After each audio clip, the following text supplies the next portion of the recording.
पिछले एपिसोड में हमने देखा था वो कम उम्र का लड़का जाकर कहता प्रोफेसर लीर से जरा वीर और सेंट्रल मिलिट्री एकेडमी के बारे में सर्च कीजिए।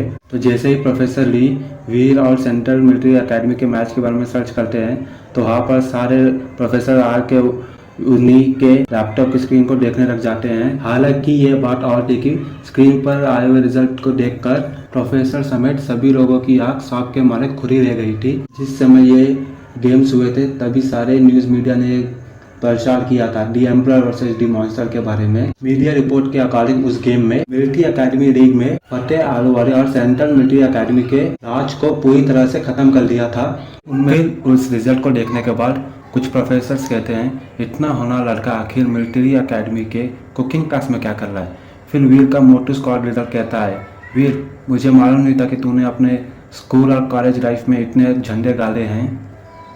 फिर वीर मोटू स्क्वाड लीडर की तारीफ सुनते हुए कहता है मैंने ज़्यादा कुछ नहीं किया था, बस मेरे अपोनेंट ही कुछ ज़्यादा वीक थे। फिर मोटू स्क्वाड लीडर कहता है वीर उस भौमिक रहना से दूर रहना, वो आगे जाकर तुम्हें फ्यूचर में बहुत सारी प्रॉब्लम दे सकता है। स्क्वाड लीडर कहता है जैसे ही हम क्रिस्टलाइजर सलून में जाएंगे हमें इस लड़के से और भौमिक रहना से दूर रहना होगा, ये तुम्हें प्रॉब्लम देने की कोशिश ज़रूर करेंगे। अपने से डायरेक्ट पैनल शिफ्ट होता है आइस केज में, जहाँ हम देखते हैं जीरो वापस से टेलीपोर्ट होकर आ जाती है। फिर वो इधर उधर देखने लग जाती है। फिर उस गुफा में कुछ लोग जीरो को देखकर कहते हैं कौन है ये लड़की, क्या ये लड़की इधर पहली बार आई है। फिर उसमें से वीर का एक दोस्त कहता है ये हमारे लिटिल वीर के साथ है ये लड़की। फिर वीर भी अपना पूरा काम टफने में ख़त्म कर कर वापस टेलीपोर्ट होकर आ जाता है मोरा ग्रह पर। तभी वो जीरो को देख के शॉक हो जाता है और कहता है फाइनली तुम आ गए हो।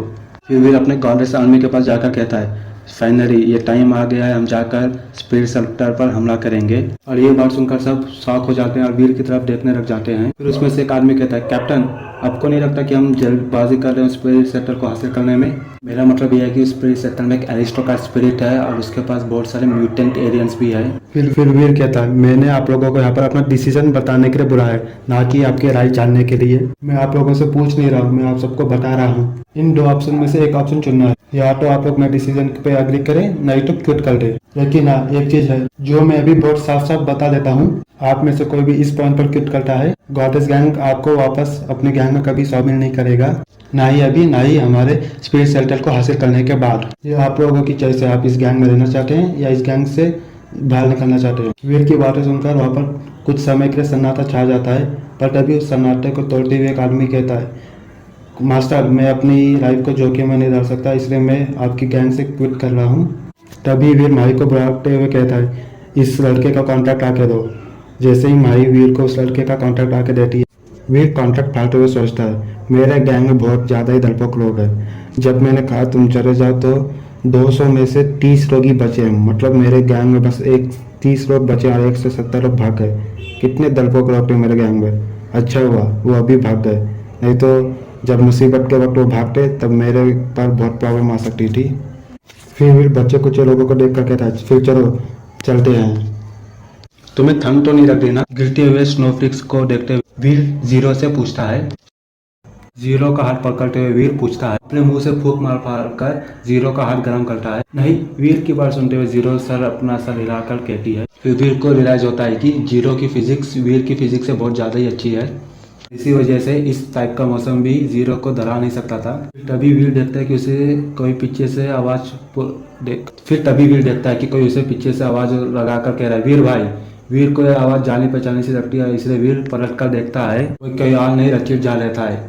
फिर रचित जा वीर को अपनी तरफ देखते हुए कहता है ये आ गया वो स्पिरिट से, हम लेडी स्पिरिट सेक्टर पर हमला करते जा रहे हैं। अपने सामने उस बड़े से माउंटेन को देखकर रचित जा वीर से पूछता है। वीर कहता है कोई सा।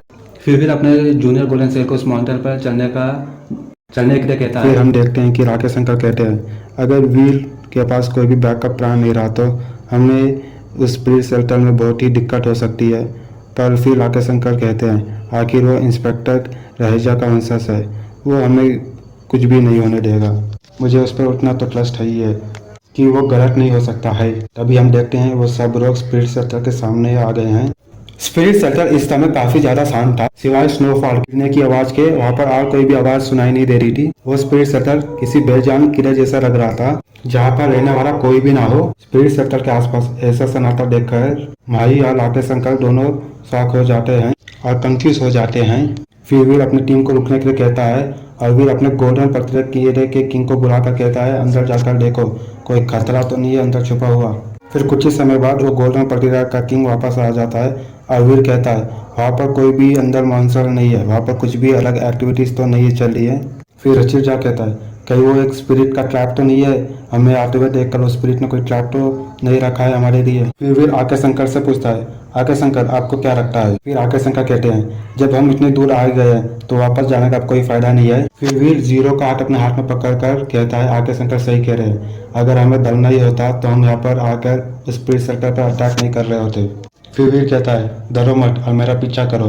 फिर वीर और उसके सारे साथी मिलकर स्पिरिट सेंटर के अंदर चलने लग जाते हैं। वीर फिर अपने डेस्टिनेशन पे पहुंचने के बाद एक हॉल देखता है और उसके डोर्स को खोलता है। वो हॉल दिखने में जैसे कोई पैलेस जैसा लग रहा था, जैसा कि वीर ने स्पिरिट स्टोन के बारे में सुना था। वही कहीं में वहाँ पर एक देवता की मूर्ति के आईब्रोज के बीच में एक स्पिरिट स्टोन जैसा फट्टा लगा हुआ था। अपने सामने ये स्पिरिट स्टोन को देख कर रियांश कहता है ये तो एक स्पिरिट स्टोन है। रियांश कहता है हम लोग कितने ही लकी इंसान है, अब यहाँ पर कोई स्पिरिट भी नहीं है। जब किसी स्पिरिट का स्पिरिट डिस्ट्रॉय हो जाता है तब चाहे वो स्पिरिट कहीं पर भी क्यों ना हो, लेकिन वो मर ही जाएगी। फिर जैसे ही रियांश उस स्पिरिट स्टोन के तरफ बढ़ता रहता है तभी वीर कहता है रुको, यहाँ पर कुछ ना कुछ तो गलत है। फिर हम देखते हैं उस स्पिरिट, हम लोग देखते हैं कि एक साया अचानक से आकर उस स्पिरिट स्टैचू के पीछे आ जाता है और वीर देखता है कि वो साया कोई और नहीं, वो स्पिरिट थी जिसे वीर ने उस बार देखा था। और वीर कहता है अटेंशन, और जैसे ही उस स्पिरिट को देखते हुए अभी अपने देवियों को बुलाते हुए तैयार हो जाओ। आके शंकर उस स्पिरिट को देखते हुए कहते हैं। फिर वो स्पिरिट अपने हाथ के डंडे को ऊपर उठाती है। फिर हम देखते हैं कि वो डोर क्लोज हो जाता है, जिस डोर से वीर और उसके टीम लोग के मेंबर्स अंदर आए थे। फिर कुछ लोग कहते हैं सब खत्म हो गया, हम लोग उस स्पिरिट के ट्रैप में फंस चुके हैं। फिर भी देखता है ऑलमोस्ट तुरंत ही हर तरह के एलियन उस कास्टर में आना शुरू हो जाते हैं। सैकड़ों और हजारों की तादाद में बर्फ के कड़े चढ़े एलियंस और बाकी के एलियन स्पिरिट सेंटर में आए उस घुसपैठियों को देखकर उन पर हमला करने लग जाते हैं। तभी उन सब लोग देखते हैं कि उन सब लोगों को बहुत सारे एलियंस ने घेर के रखा है। इतने खतरनाक एलियंस कहाँ पर छुपे थे? कोई कहता है इतने सारे एलियंस इतने टाइम से कहाँ तक छुपे थे? आके शंकर कहते हैं सब लोग अलग अलग हो जाओ और जाकर उस स्पिरिट स्टोन को तोड़ दो। फिर वो स्पिरिट वीर की तरफ देखते हुए कहती है ह्यूमन, तुमने मेरा पेट चुराया है, तुम इसके लिए बहुत ही अफसोस करोगे। लेकिन सरप्राइजिंगली सब लोग ये नोटिस करते हैं कि म्यूटेंट एलियंस उनके ऊपर हमला नहीं कर रहे हैं, वो बचा कर उस स्पिरिट स्टैचू के नीचे खड़े होकर उस स्पिरिट स्टैचू को बचा रहे हैं। फिर वीर कहता है तुम सब लोग जाकर उस डोर की रखवाली करो, मैं जाकर उस स्पिरिट स्टोन को ले लेता हूँ। फिर आके शंकर वीर को स्पिरिट स्टोन के पास अकेले जाते हुए देख के कहते हैं मास्टर वीर बचकर रहना। फिर वीर कहता है मानना पड़ेगा बहुत ही स्मार्ट हो, इनफैक्ट स्मार्ट तो बहुत ही छोटा शब्द है, मुझे तो तुम्हें चालाक बनाना चाहिए। बहुत ही चालाकी से तुमने हम सबको अपने ट्रैप में फंसा दिया है। स्पिरिट की तरफ जाते हुए वीर बहुत शांति से कहता है। वीर की बात सुनकर उस स्पिरिट की ओर बहुत मुस्कुराते हैं। जिस पर तुमने मेरे अगेंस्ट जाने का फैसला लिया था उसी पर तुम्हारी मौत तय हो गई थी। वीर की बात सुनकर उस स्पिरिट बिना किसी इमोशन के कहती है बात तो सही कही है तुमने, पर लेकिन अनफॉर्चुनेटली तुमने एक चीज गलत कर दी है। स्पिरिट की ओर चलते हुए वीर अपनी बात करना जारी रखता है। वीर की बात सुनकर वो स्पिरिट कंफ्यूज हो जाती है। वो क्या, आखिर ऐसी क्या गलती हुई है मुझसे? वीर कहता है तुम्हें मुझे इतनी दूर तक आने नहीं देना चाहिए क्योंकि तुम्हारा सबसे फेवरेट टाइप ही तुम्हारी सबसे बड़ी गलती बन गया है। इतना कहते ही वीर तमनाडे की तेजी से भागता हुआ स्पिरिट स्टोन के साथ मौजूद उस देवता की मूर्ति की तरफ जाने लगता है। और इसी से इस चैप्टर का एंड हो जाता है। ऐसे और वीडियोस को देखने के लिए हमारे चैनल को सब्सक्राइब करें।